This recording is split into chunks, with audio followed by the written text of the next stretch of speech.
The loosing of Noma. When Owen heard that it was Hokosa who had poisoned him, he groaned and hid his face in his hands, and thus he remained till the evil tale was finished. Now he lifted his head and spoke, but not to Hokosa. "O God," he said, "I thank Thee that at the cost of my poor life Thou hast been pleased to lead this sinner towards the gate of righteousness, and to save alive those whom Thou hast sent me to gather to Thy fold." Then he looked at Hokosa and said, "Unhappy man, is not your cup full enough of crime, and have you not sufficiently tempted the mercy of heaven, that you would add to all your evil deeds that of self-murder?" "It is better to die today by my own hand," answered Hokosa, "than tomorrow among the mockery of the people to fall victim to your vengeance, messenger." "Vengeance? Did I speak to you of vengeance? Who am I that I should take vengeance upon one who has repented? Hokosa, freely do I forgive you all, even as in some few days I hope to be forgiven.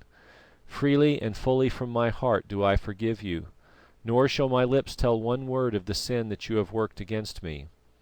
Now when Hokosa heard those words, for a moment he stared stupefied. Then he fell down upon his knees before Owen, and bowing his head till it touched the teacher's feet, he burst into bitter weeping. "Rise and hearken," said Owen gently. "Weep not because I have shown kindness to you, for that is my duty and no more. But for your sins in your own heart weep now and forever. Yet for your comfort I tell you that if you do this, of a surety they shall be forgiven to you.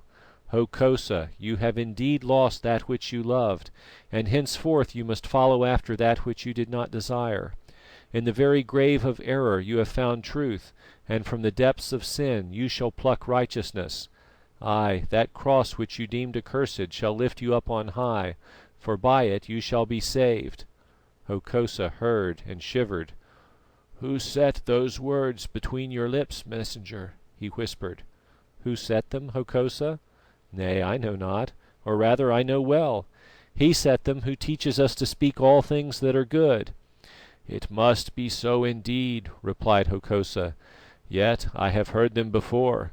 I have heard them from the lips of the dead, and with them went this command, that when they fell upon my ears again, I should take them for a sign and let my heart be turned."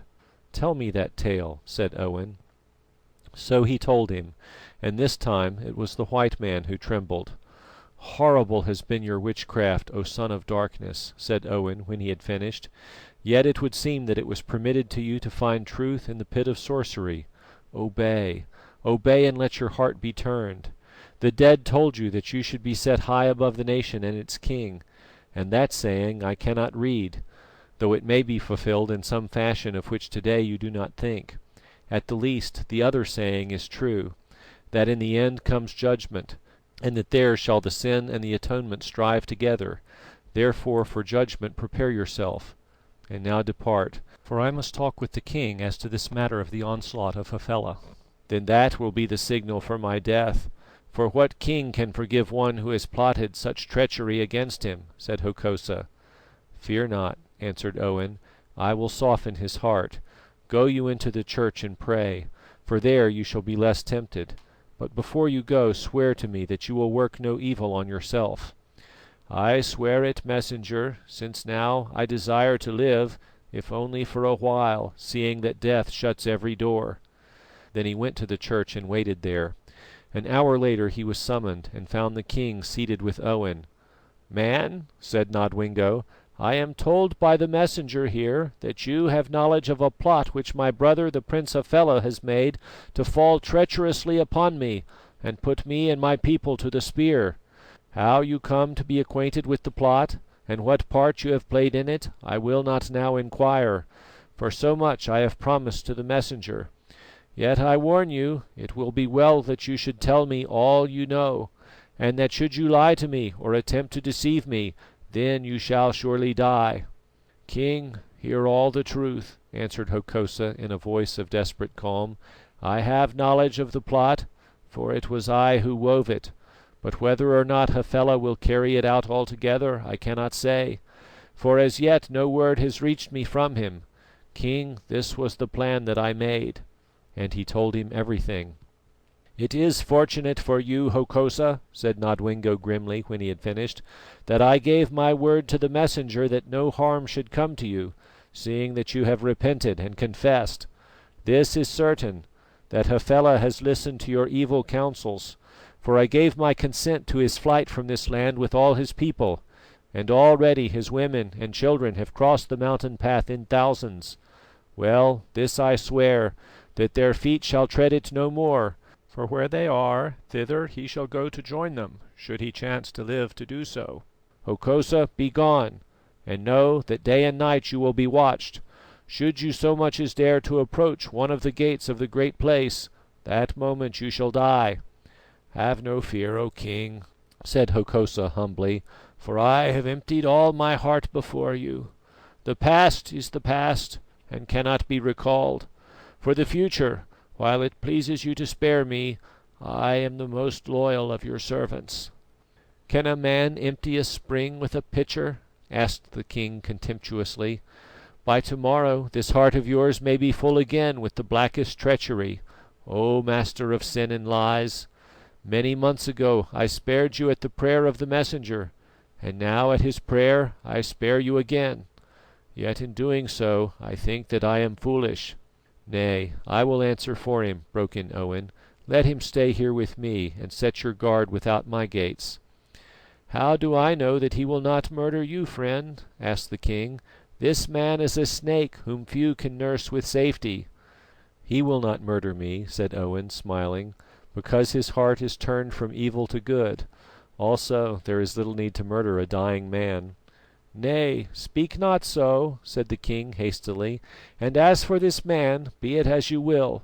Come, I must take counsel with my captains, for our danger is near and great." So it came about that Hokosa stayed in the house of Owen. On the morrow the Great Place was full of the bustle of preparation, and by dawn of the following day an impi of some 17,000 spears had started to ambush Hafela and his force in a certain wooded defile through which he must pass on his way to the mountain pass where his women and children were gathered. The army was not large, at least in the eyes of the People of Fire, who, before the death of Umsuka and the break-up of the nation, counted their warriors by tens of thousands. But after those events the most of the regiments had deserted to Hafela, leaving to Nodwengo not more than 22,000 spears, upon which he could rely. Of these he kept less than a third to defend the Great Place against possible attacks, and all the rest he sent to fall upon Hafela far away, hoping there to make an end of him once and for all. This counsel the king took against the better judgment of many of his captains, and, as the issue proved, it was mistaken. When Owen told Hokosa of it, that old general shrugged his shoulders. "The king would have done better to keep his regiments at home," he said, "and fight it out with Hafela here, where he is well prepared. Yonder the country is very wide and broken, and it may well chance that the impi will miss that of Hafela. And then how can the king defend this place with a handful, should the prince burst upon him at the head of 40,000 men? But who am I that I should give counsel for which none seek?" "As God wills, so shall it befall," answered Owen wearily.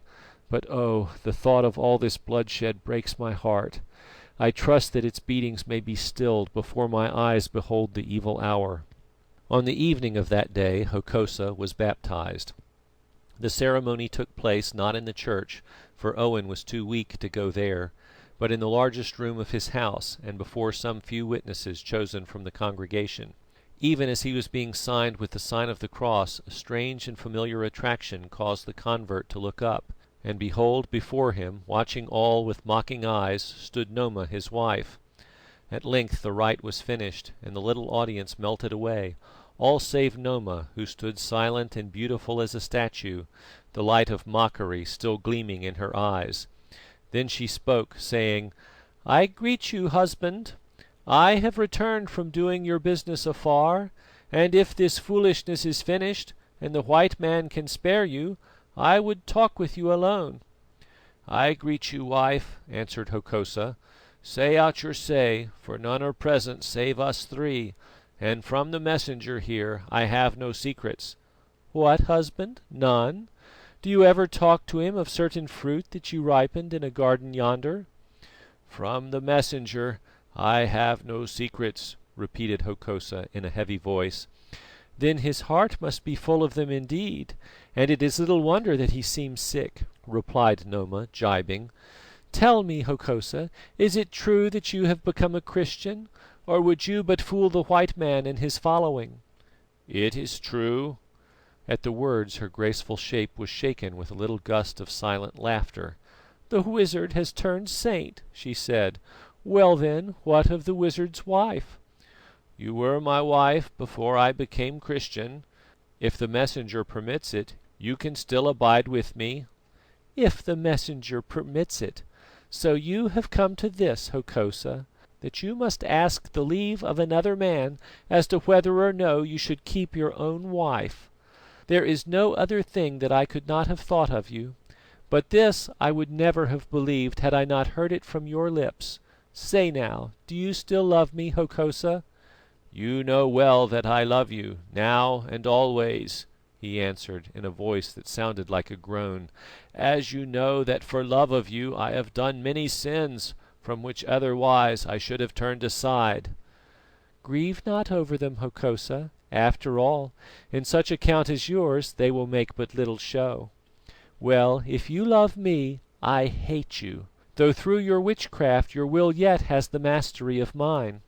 I demand of you now that you should loose that bond, for I do not desire to become a Christian, and surely, O most good and holy man, having one wife already, it will not please you henceforth to live in sin with a heathen woman." Now Hokosa turned to Owen. "In the old days," he said, "I could have answered her, but now I am fallen or raised up. At the least I am changed and cannot. O Prophet of Heaven, tell me what I should do." "Sever the bond that you have upon her and let her go," answered Owen. "This love of yours is unnatural, unholy, and born of witchcraft.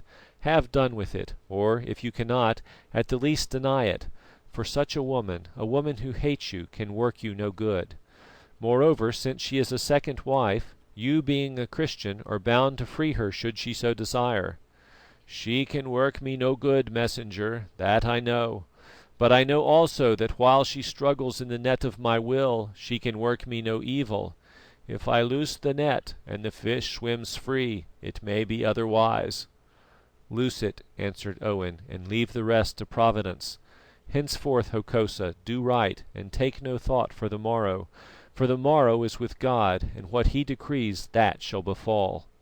"I hear you," said Hokosa, "and I obey." For a while he rocked himself to and fro, staring at the ground. Then he lifted his head and spoke. "Woman," he said, "the knot is untied and the spell is broken. Begone, for I release you and I divorce you. Flesh of my flesh have you been, and soul of my soul, for in the web of sorceries are we knit together. Yet be warned, and presume not too far, for remember that which I have laid down I can take up, and that should I choose to command, you must still obey. Farewell, you are free." Noma heard, and with a sigh of ecstasy she sprang into the air as a slave might do from whom the fetters have been struck off. "Ay," she cried, "I am free. I feel it in my blood. I who have lain in bondage, and the voice of freedom speaks in my heart, and the breath of freedom blows in my nostrils. I am free from you, O dark and accursed man. But herein lies my triumph and revenge. You are not free from me. In obedience to that white fool whom you have murdered, you have loosed me. But you I will not loose, and could not if I would. Listen now, Hokosa, you love me, do you not? Next to this new creed of yours, I am most of all to you. Well, since you have divorced me, I will tell you, I go straight to another man. Now look your last on me, for you love me, do you not?" And she slipped the mantle from her shoulders, and except for her girdle stood before him naked, and smiled. "Well," she went on, resuming her robe, "the last words of those we love are always dear to us. Therefore, Hokosa, you who were my husband, I leave mine with you. You are a coward and a traitor, and your doom shall be that of a coward and a traitor. For my sake you betrayed Umsuka, your king and benefactor. For your own sake you betrayed Nodwengo, who spared you. And now, for the sake of your miserable soul, you have betrayed Hafela to Nodwengo. Nay, I know the tale, do not answer me, but the end of it, that is yet to learn. Lie there, snake, and lick the hand that you have bitten. But I, the bird whom you have loosed, I fly afar, taking your heart with me." And suddenly she turned and was gone. Presently Hokosa spoke in a thick voice. "Messenger," he said, "this cross that you have given me to bear is heavy indeed." "Yes, Hokosa," answered Owen, "for to it your sins are nailed." End of chapter 17.